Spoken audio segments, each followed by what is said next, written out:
History of the Decline and Fall of the Roman Empire by Edward Gibbon. Volume 1.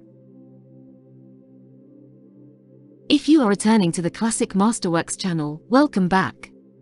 If you are new, please don't forget to like and subscribe and hit the bell notification so that you will be made aware of our latest content. And now, on with the story.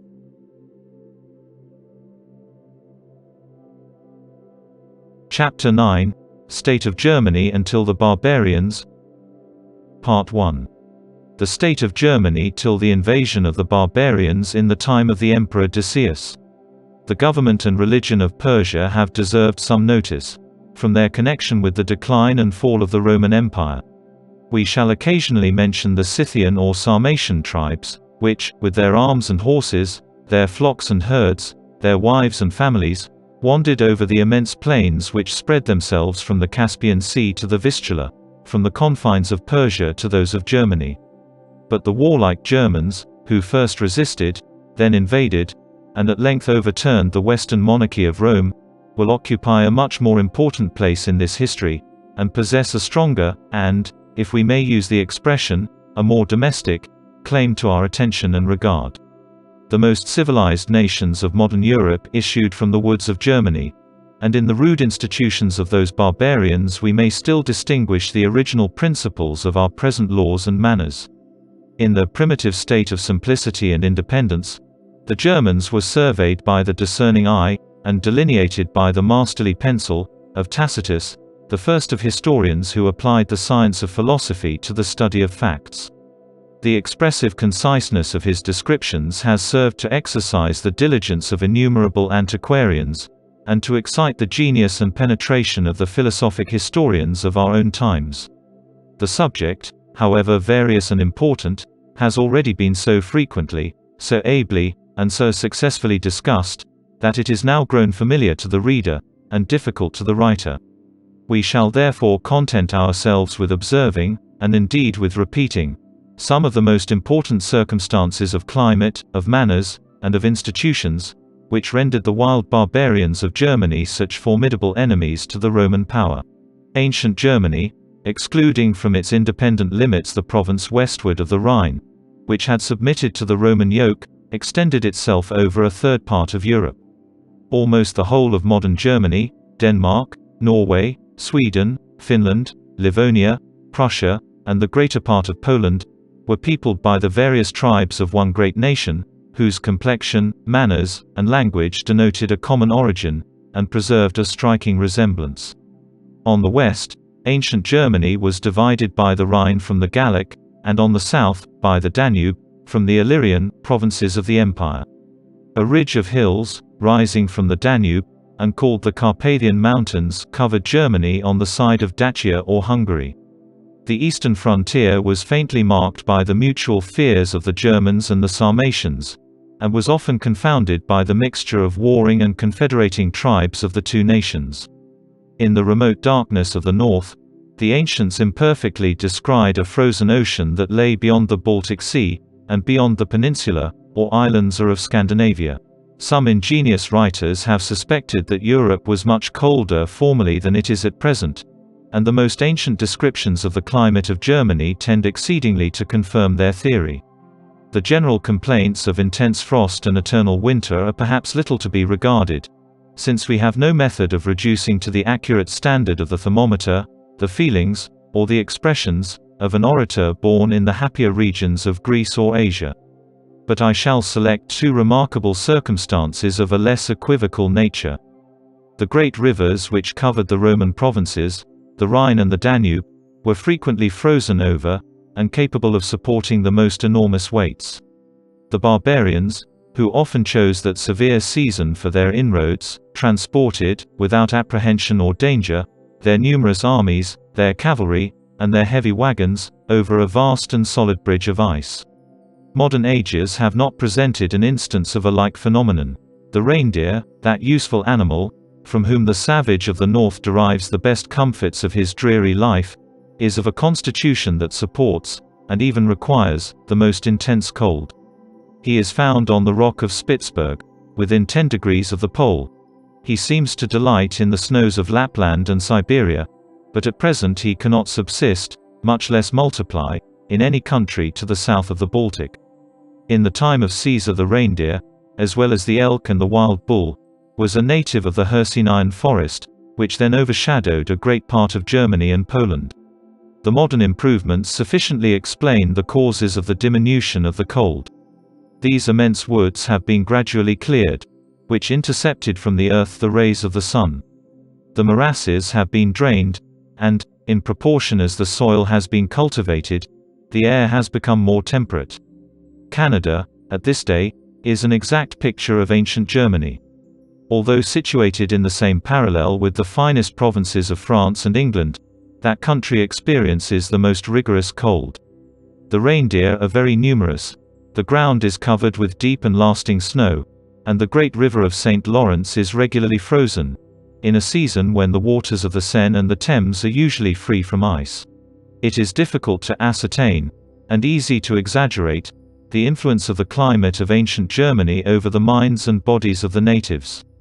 Many writers have supposed, and most have allowed, though, as it should seem, without any adequate proof, that the rigorous cold of the north was favorable to long life and generative vigor, that the women were more fruitful, and the human species more prolific, than in warmer or more temperate climates.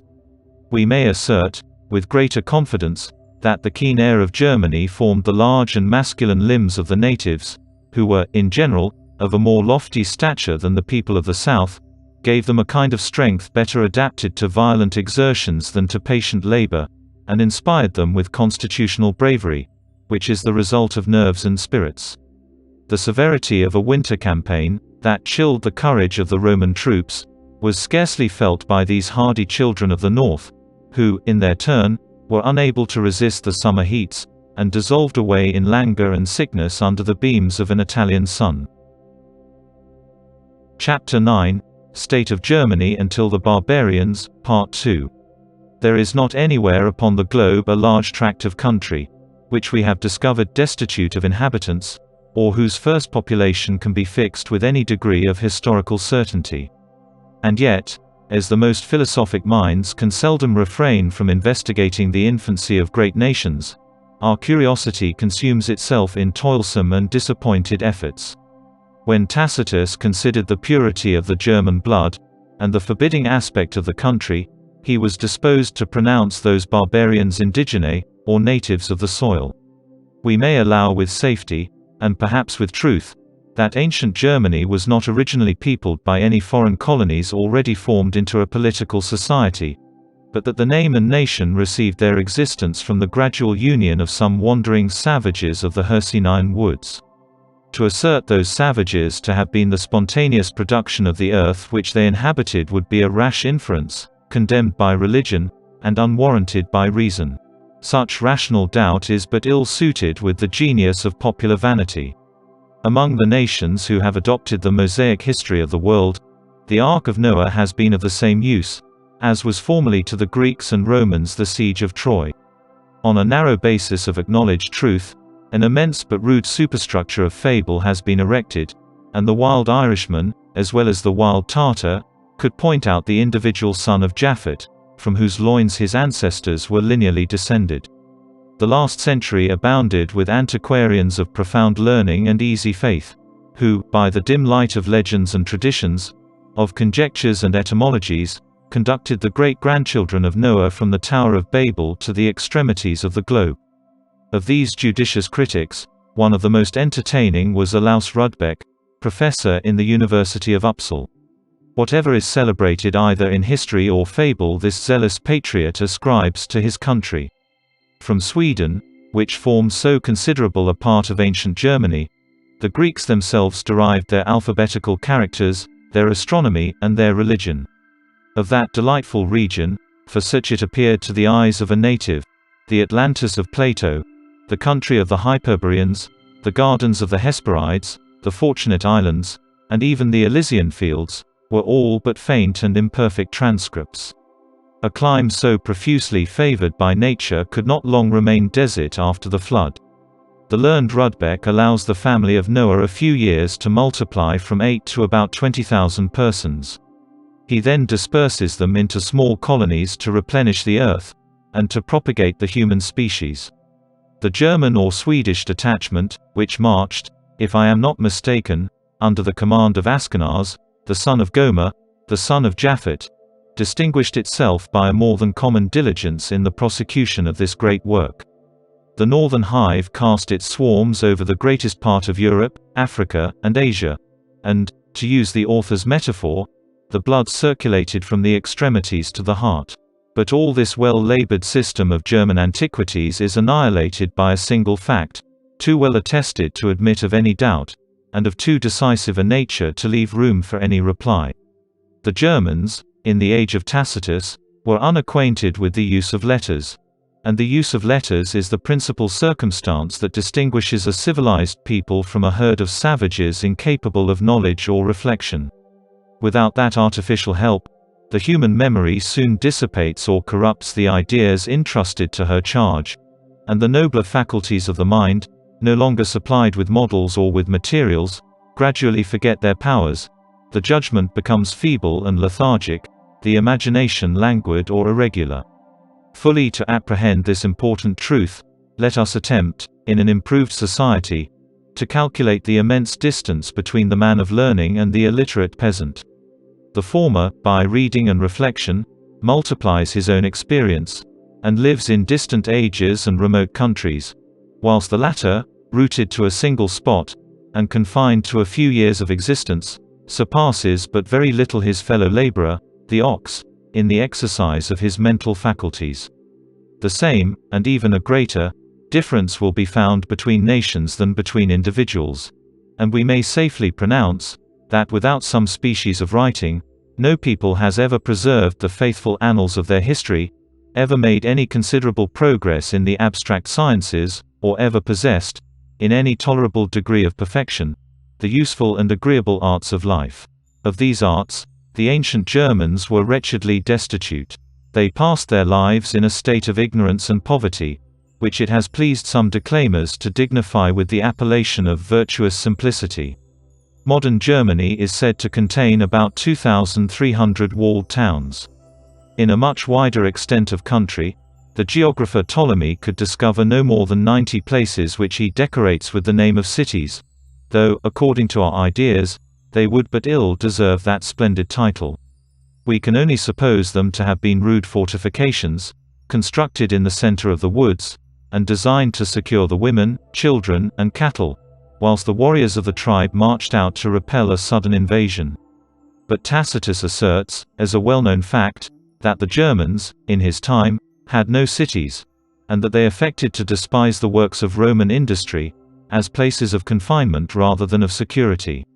Their edifices were not even contiguous, or formed into regular villas.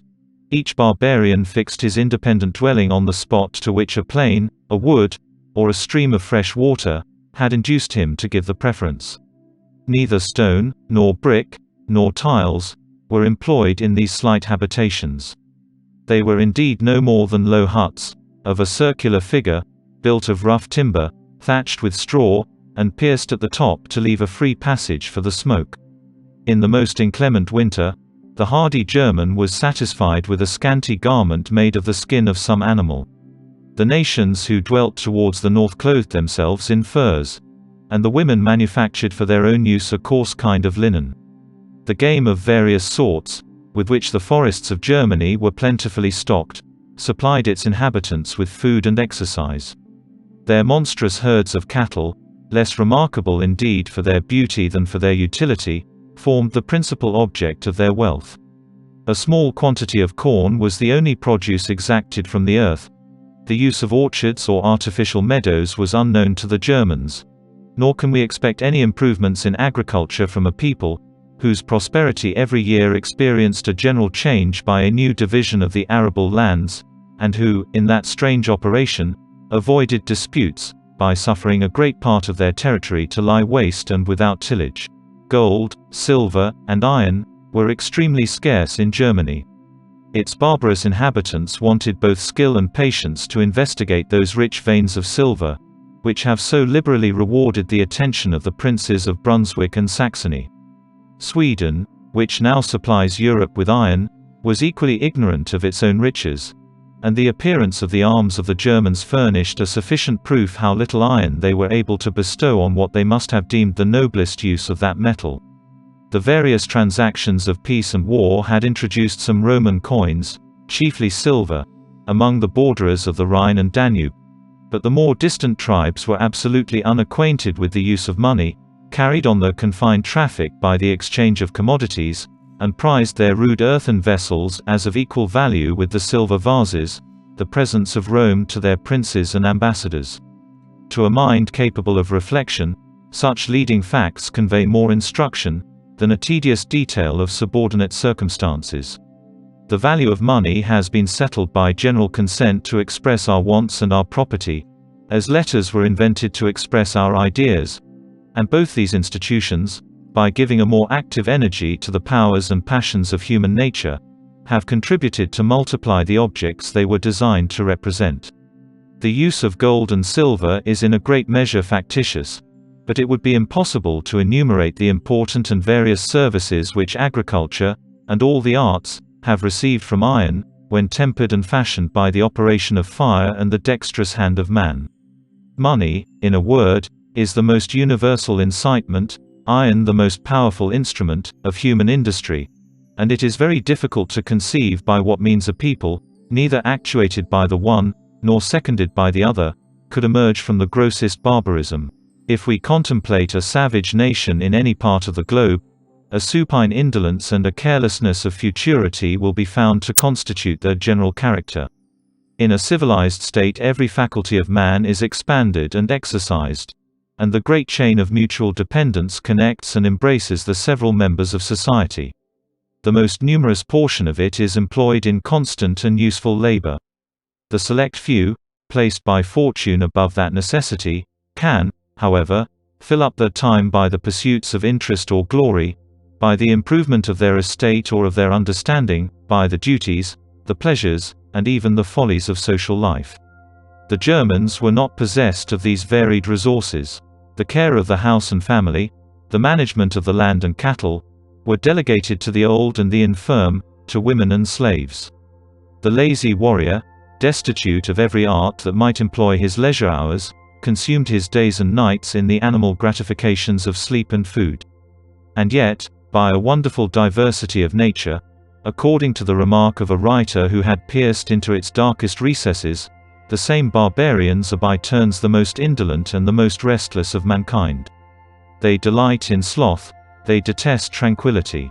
The languid soul, oppressed with its own weight, anxiously required some new and powerful sensation, and war and danger were the only amusements adequate to its fierce temper. The sound that summoned the German to arms was grateful to his ear. It roused him from his uncomfortable lethargy, gave him an active pursuit, and, by strong exercise of the body, and violent emotions of the mind, restored him to a more lively sense of his existence. In the dull intervals of peace, these barbarians were immoderately addicted to deep gaming and excessive drinking, both of which, by different means, the one by inflaming their passions, the other by extinguishing their reason, alike relieved them from the pain of thinking. They gloried in passing whole days and nights at table, and the blood of friends and relations often stained their numerous and drunken assemblies. Their debts of honor, for in that light they have transmitted to us those of play, they discharged with the most romantic fidelity. The desperate gamester, who had staked his person and liberty on a last throw of the dice, patiently submitted to the decision of fortune, and suffered himself to be bound, chastised, and sold into remote slavery, by his weaker but more lucky antagonist. Strong beer, a liquor extracted with very little art from wheat or barley, and corrupted, as it is strongly expressed by Tacitus, into a certain semblance of wine, was sufficient for the gross purposes of German debauchery. But those who had tasted the rich wines of Italy, and afterwards of Gaul, sighed for that more delicious species of intoxication. They attempted not, however, as has since been executed with so much success, to naturalize the vine on the banks of the Rhine and Danube, nor did they endeavor to procure by industry the materials of an advantageous commerce. To solicit by labor what might be ravished by arms, was esteemed unworthy of the German spirit. The intemperate thirst of strong liquors often urged the barbarians to invade the provinces on which art or nature had bestowed those much envied presents. The Tuscan who betrayed his country to the Celtic nations, attracted them into Italy by the prospect of the rich fruits and delicious wines, the productions of a happier climate. And in the same manner the German auxiliaries, invited into France during the civil wars of the 16th century, were allured by the promise of plenteous quarters in the provinces of Champagne and Burgundy. Drunkenness, the most illiberal, but not the most dangerous of our vices, was sometimes capable, in a less civilized state of mankind, of occasioning a battle, a war, or a revolution. The climate of ancient Germany has been modified, and the soil fertilized, by the labor of 10 centuries from the time of Charlemagne.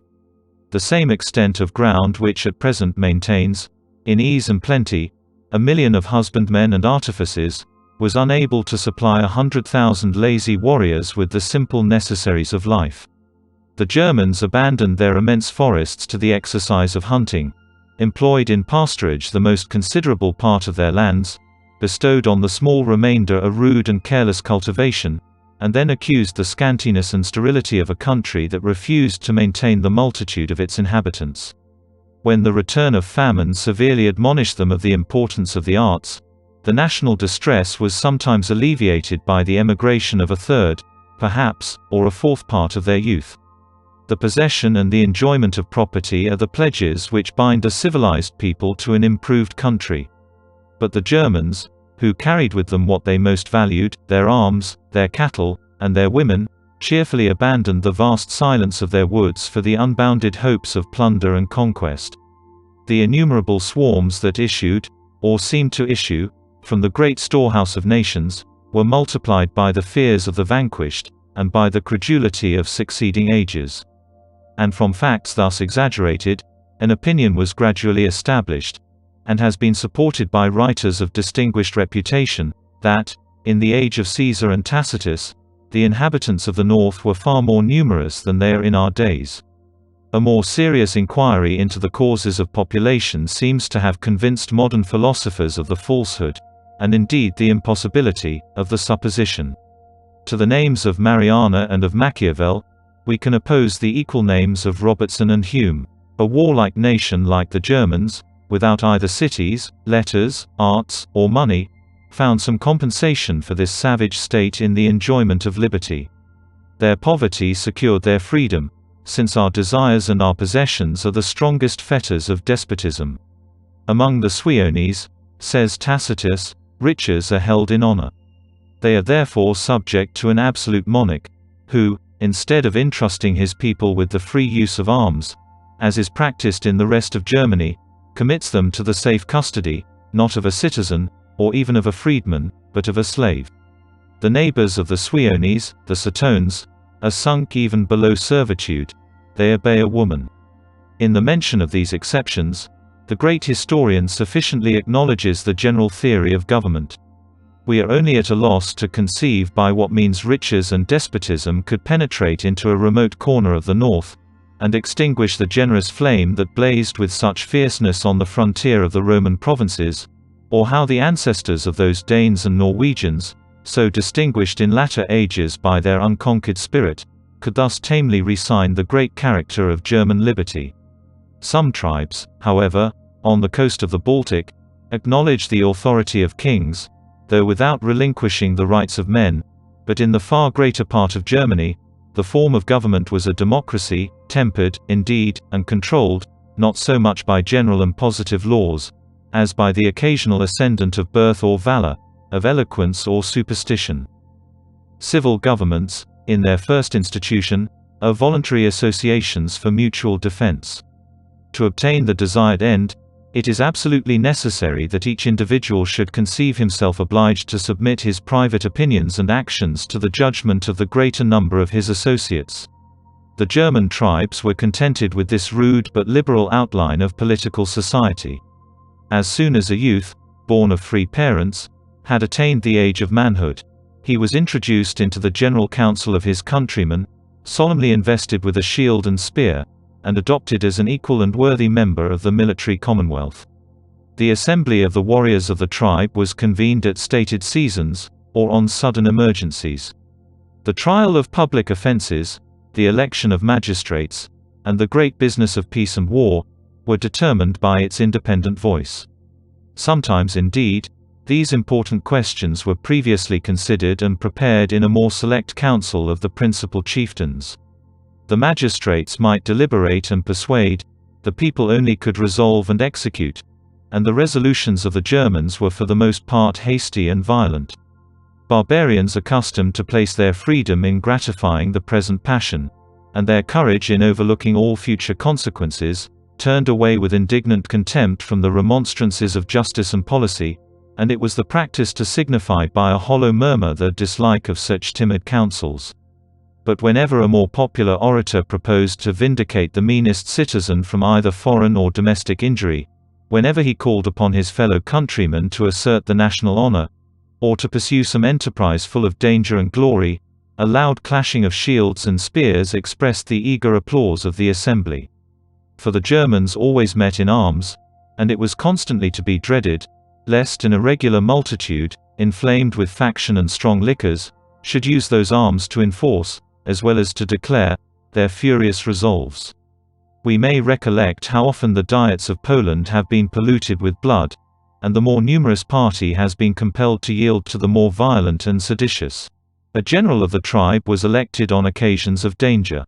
And, if the danger was pressing and extensive, several tribes concurred in the choice of the same general. The bravest warrior was named to lead his countrymen into the field, by his example rather than by his commands. But this power, however limited, was still invidious. It expired with the war, and in time of peace the German tribes acknowledged not any supreme chief.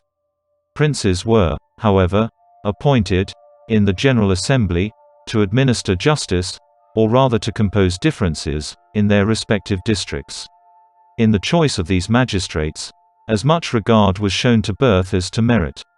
To each was assigned, by the public, a guard, and a council of 100 persons, and the first of the princes appears to have enjoyed a preeminence of rank and honor which sometimes tempted the Romans to compliment him with the regal title. The comparative view of the powers of the magistrates, in two remarkable instances, is alone sufficient to represent the whole system of German manners. The disposal of the landed property within their district was absolutely vested in their hands, and they distributed it every year according to a new division.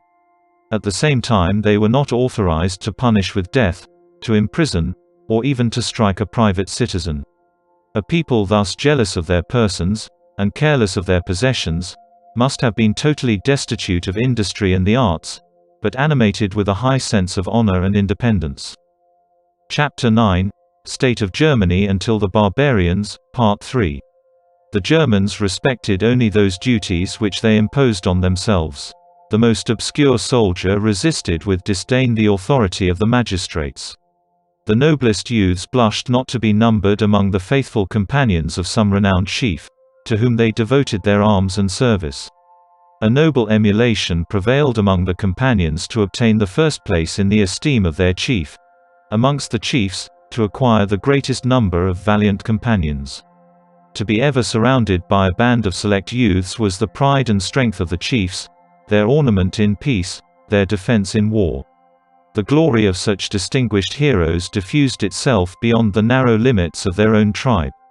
Presents and embassies solicited their friendship, and the fame of their arms often ensured victory to the party which they espoused. In the hour of danger it was shameful for the chief to be surpassed in valor by his companions, shameful for the companions not to equal the valor of their chief. To survive his fall in battle was indelible infamy. To protect his person, and to adorn his glory with the trophies of their own exploits, were the most sacred of the duties. The chiefs combated for victory, the companions for the chief. The noblest warriors, whenever their native country was sunk into the laziness of peace, maintained their numerous bands in some distant scene of action, to exercise their restless spirit, and to acquire renown by voluntary dangers. Gifts worthy of soldiers, the warlike steed, the bloody and ever victorious lance, were the rewards which the companions claimed from the liberality of their chief. The rude plenty of his hospitable board was the only pay that he could bestow, or they would accept. War, rapine, and the free will offerings of his friends, supplied the materials of this munificence. This institution, however it might accidentally weaken the several republics, invigorated the general character of the Germans, and even ripened amongst them all the virtues of which barbarians are susceptible: the faith and valor, the hospitality and the courtesy, so conspicuous long afterwards in the ages of chivalry. The honorable gifts, bestowed by the chief on his brave companions, have been supposed, by an ingenious writer, to contain the first rudiments of the fiefs, distributed after the conquest of the Roman provinces, by the barbarian lords among their vassals, with a similar duty of homage and military service. These conditions are, however, very repugnant to the maxims of the ancient Germans, who delighted in mutual presents, but without either imposing, or accepting, the weight of obligations. In the days of chivalry, or more properly of romance, all the men were brave and all the women were chaste, and notwithstanding the latter of these virtues is acquired and preserved with much more difficulty than the former, it is ascribed, almost without exception, to the wives of the ancient Germans. Polygamy was not in use, except among the princes, and among them only for the sake of multiplying their alliances. Divorces were prohibited by manners rather than by laws. Adulteries were punished as rare and inexpiable crimes, nor was seduction justified by example and fashion. We may easily discover that Tacitus indulges an honest pleasure in the contrast of barbarian virtue with the dissolute conduct of the Roman ladies. Yet there are some striking circumstances that give an air of truth, or at least probability, to the conjugal faith and chastity of the Germans. Although the progress of civilization has undoubtedly contributed to assuage the fiercer passions of human nature, it seems to have been less favorable to the virtue of chastity, whose most dangerous enemy is the softness of the mind. The refinements of life corrupt while they polish the intercourse of the sexes. The gross appetite of love becomes most dangerous when it is elevated, or rather, indeed, disguised by sentimental passion. The elegance of dress, of motion, and of manners, gives a luster to beauty, and inflames the senses through the imagination. Luxurious entertainments, midnight dances, and licentious spectacles, present at once temptation and opportunity to female frailty. From such dangers the unpolished wives of the barbarians were secured by poverty, solitude, and the painful cares of a domestic life. The German huts, open, on every side, to the eye of indiscretion or jealousy, were a better safeguard of conjugal fidelity than the walls, the bolts, and the eunuchs of a Persian harem. To this reason another may be added of a more honorable nature. The Germans treated their women with esteem and confidence, consulted them on every occasion of importance, and fondly believed that in their breasts resided a sanctity and wisdom more than human. Some of the interpreters of fate, such as Velida, in the Batavian War, governed, in the name of the deity, the fiercest nations of Germany.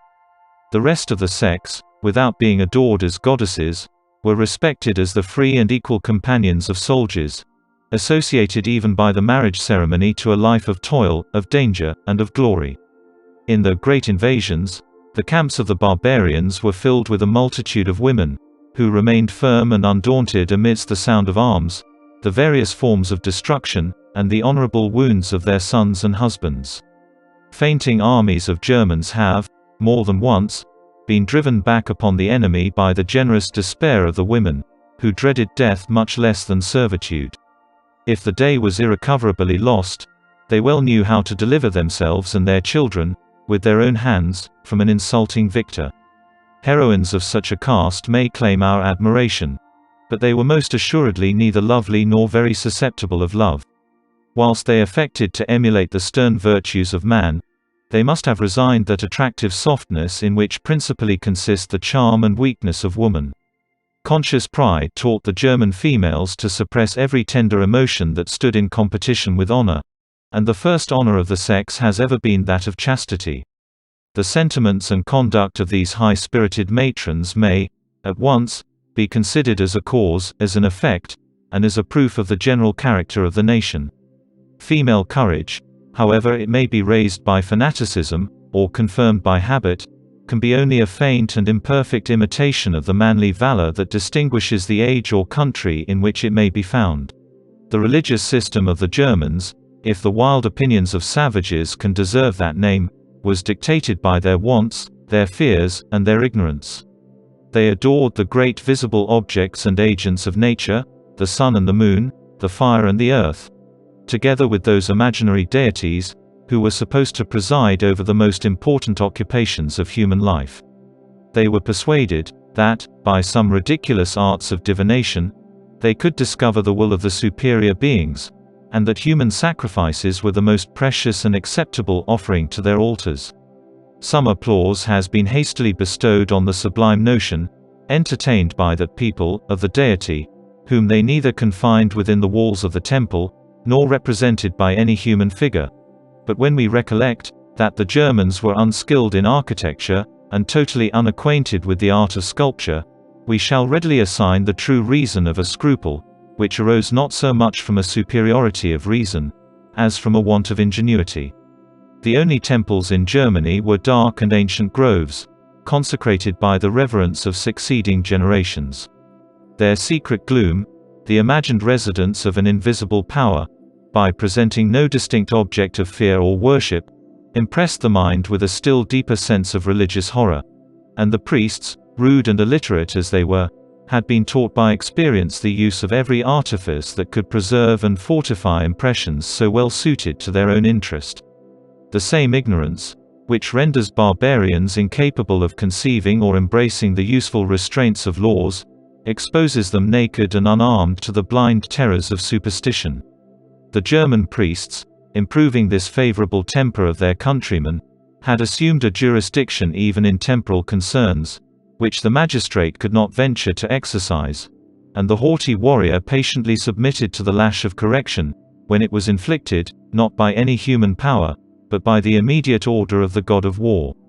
The defects of civil policy were sometimes supplied by the interposition of ecclesiastical authority. The latter was constantly exerted to maintain silence and decency in the popular assemblies, and was sometimes extended to a more enlarged concern for the national welfare. A solemn procession was occasionally celebrated in the present countries of Mecklenburg and Pomerania.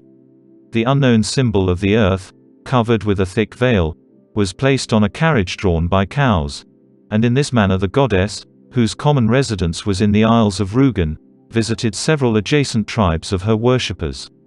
During her progress the sound of war was hushed, quarrels were suspended, arms laid aside, and the restless Germans had an opportunity of tasting the blessings of peace and harmony. The truce of God, so often and so ineffectually proclaimed by the clergy of the 11th century, was an obvious imitation of this ancient custom. But the influence of religion was far more powerful to inflame, than to moderate, the fierce passions of the Germans. Interest and fanaticism often prompted its ministers to sanctify the most daring and the most unjust enterprises, by the approbation of heaven, and full assurances of success. The consecrated standards, long revered in the groves of superstition, were placed in the front of the battle, and the hostile army was devoted with dire execrations to the gods of war and of thunder. In the faith of soldiers, and such were the Germans, cowardice is the most unpardonable of sins. A brave man was the worthy favorite of their martial deities. The wretch who had lost his shield was alike banished from the religious and civil assemblies of his countrymen. Some tribes of the north seemed to have embraced the doctrine of transmigration, others imagined a gross paradise of immortal drunkenness. All agreed that a life spent in arms, and a glorious death in battle, were the best preparations for a happy futurity, either in this or in another world. The immortality so vainly promised by the priests, was, in some degree, conferred by the bards. That singular order of men has most deservedly attracted the notice of all who have attempted to investigate the antiquities of the Celts, the Scandinavians, and the Germans. Their genius and character, as well as the reverence paid to that important office, have been sufficiently illustrated. But we cannot so easily express, or even conceive, the enthusiasm of arms and glory which they kindled in the breast of their audience. Among a polished people, a taste for poetry is rather an amusement of the fancy than a passion of the soul. And yet, when in calm retirement we peruse the combats described by Homer or Tasso, we are insensibly seduced by the fiction, and feel a momentary glow of martial ardor. But how faint, how cold is the sensation which a peaceful mind can receive from solitary study.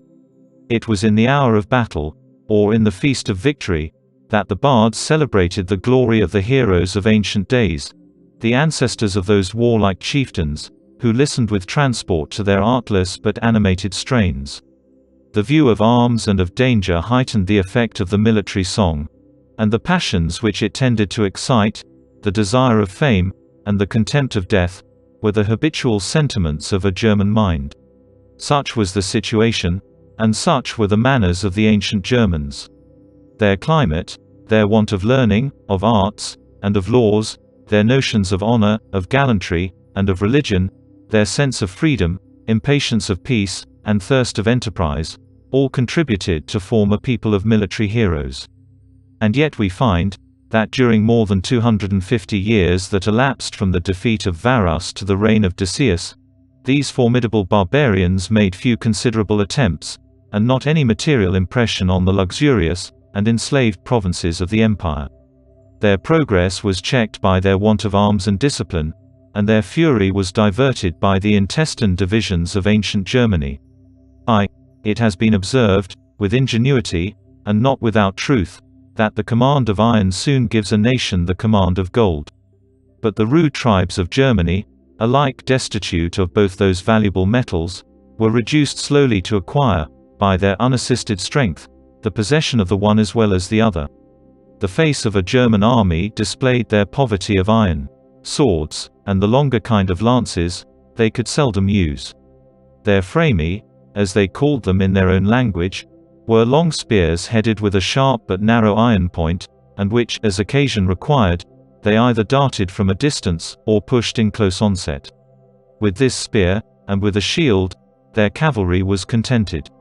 A multitude of darts, scattered with incredible force, were an additional resource of the infantry.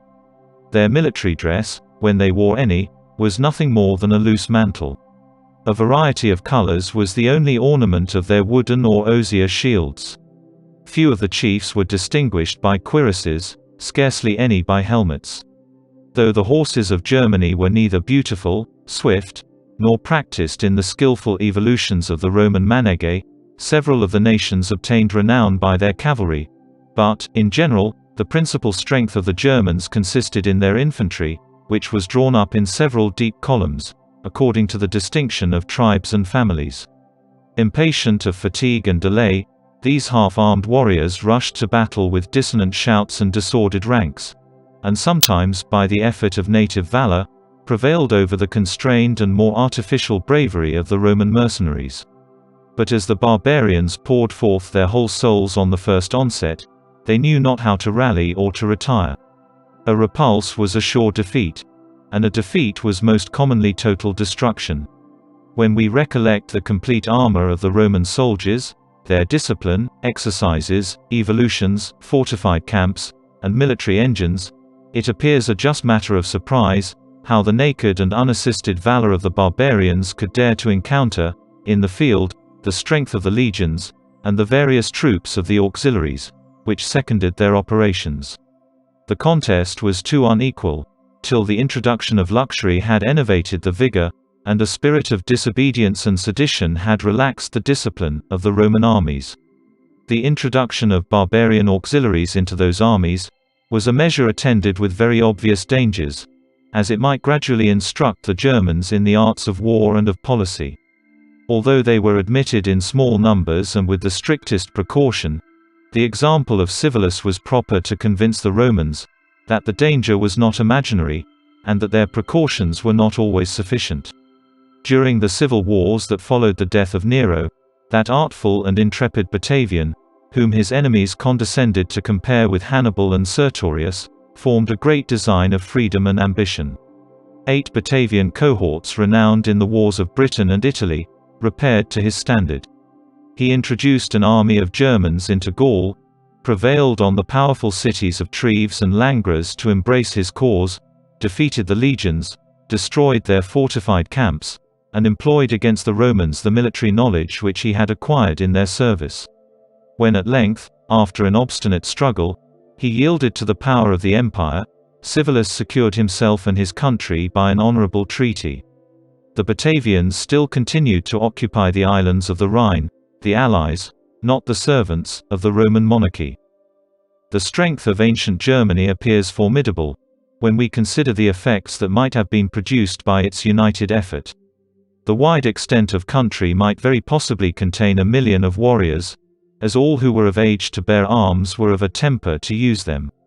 But this fierce multitude, incapable of concerting or executing any plan of national greatness, was agitated by various and often hostile intentions. Germany was divided into more than 40 independent states. And, even in each state, the union of the several tribes was extremely loose and precarious. The barbarians were easily provoked.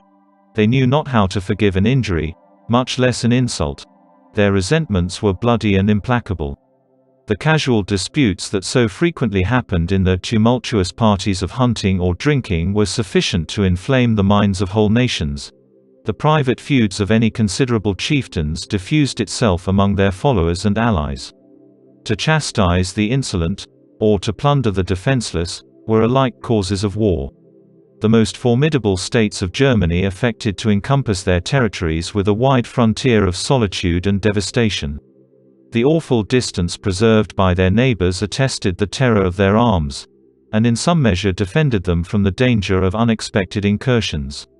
The Bructeri, it is Tacitus who now speaks, were totally exterminated by the neighboring tribes, provoked by their insolence, allured by the hopes of spoil, and perhaps inspired by the tutelar deities of the empire.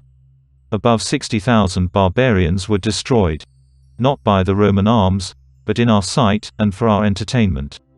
May the nations, enemies of Rome, ever preserve this enmity to each other. We have now attained the utmost verge of prosperity, and have nothing left to demand of fortune, except the discord of the barbarians. These sentiments, less worthy of the humanity than of the patriotism of Tacitus, express the invariable maxims of the policy of his countrymen. They deemed it a much safer expedient to divide than to combat the barbarians, from whose defeat they could derive neither honor nor advantage.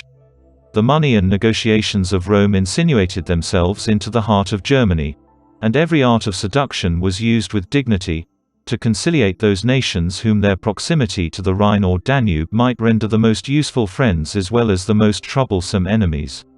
Chiefs of renown and power were flattered by the most trifling presents, which they received either as marks of distinction, or as the instruments of luxury.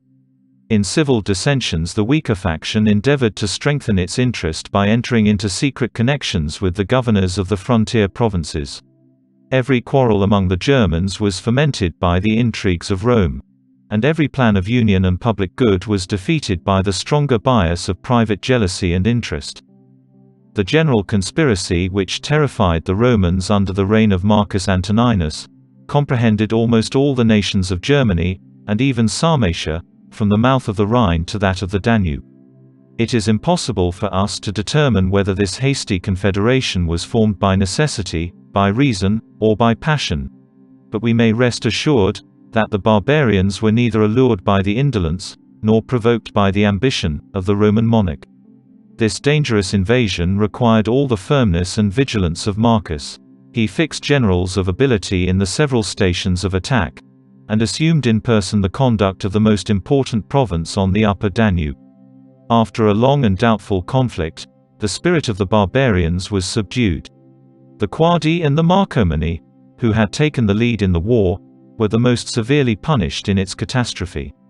They were commanded to retire 5 miles from their own banks of the Danube, and to deliver up the flower of the youth, who were immediately sent into Britain, a remote island, where they might be secure as hostages, and useful as soldiers.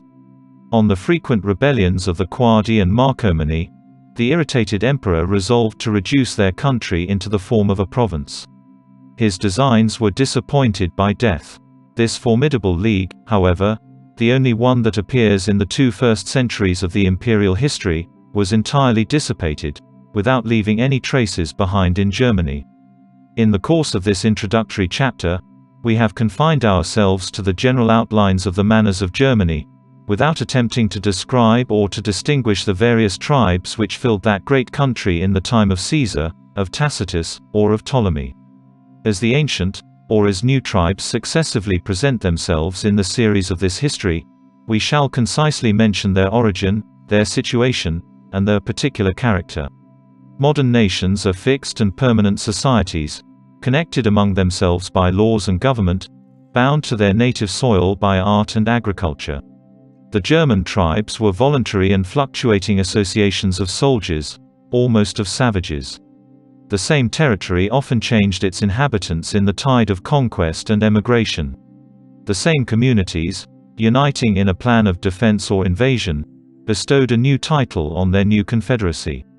The dissolution of an ancient confederacy restored to the independent tribes their peculiar but long-forgotten appellation.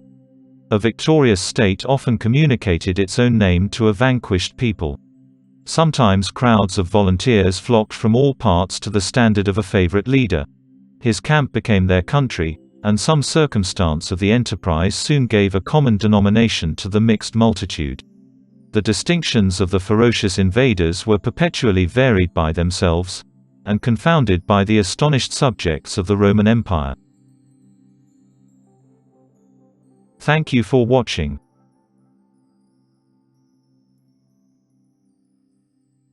If you are returning to the Classic Masterworks channel, welcome back. If you are new, please don't forget to like and subscribe and hit the bell notification so that you will be made aware of our latest content.